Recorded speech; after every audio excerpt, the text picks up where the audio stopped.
Evet, benim adım Lokman Abdullah. Ben Doğu Türkistanlıyım.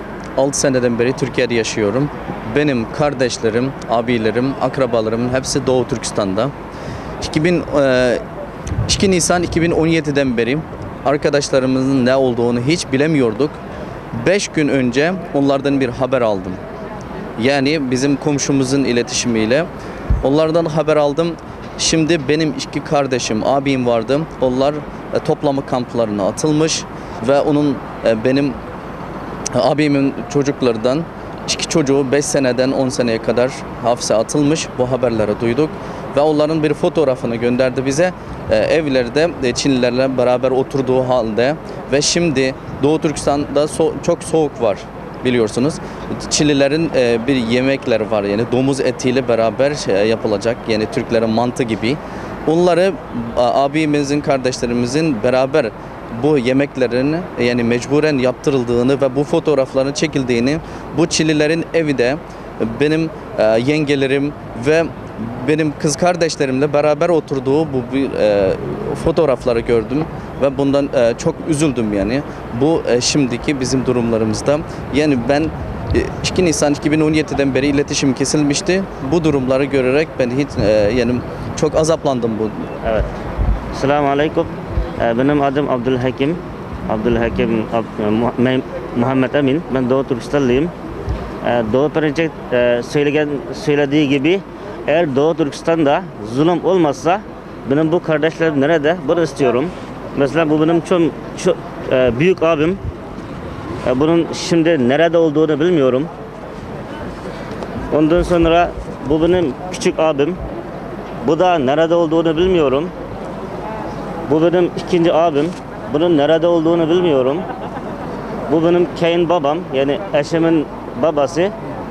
Bu kişinin de nerede olduğunu bilmiyorum. Ben duydum haberlere göre bunların hepsi hapishanedeymiş. Eğer Doğu Türkistan'da zulüm olmazsa bunlar neden aileleri kendi öyleri de olmaz. Şimdiki zamanlarda hapishanede buluyor. Bunu söylemek istiyorum. Teşekkür ederim size. Selamun Aleyküm öncelikle. Benim adım Alimcan Turdi. Doğu Türkistanlıyım. Ben şu anda İstanbul'da yaşıyorum. 2013'te gelmiştim İstanbul'a. 7 seneden fazla oldu. Burada yaşıyorum. Ben hazır şu anda Doğu Türkistan'daki kardeşlerim ve ailemden irtibatı geçemiyorum. 4 seneden beri ailemi nereye götürdü, hangi toplama kamplarda bilmiyorum. Şu sizin resimlerde gördüğünüz o resimlerin üstündeki hepsi onun içeride benim akrabalarım ve abim, ablamla resimleri var. Biz bugün 6. günü Çin konsolosluğunun önünde bu akrabalarımızdaki dilekçesini vermeye gittik. Orada sabah saat 10'da gidiyoruz, oraya geliyoruz. Akşam saat 4.30-5'lere gidiyoruz, dönüyoruz. Şu ana kadar Çin konsolosluğu bize ait yalandan bir şey bize üstünde hiçbir imza yok, hiçbir şeysi yok. Evrak çıkarttı bize. Bu evrak ne?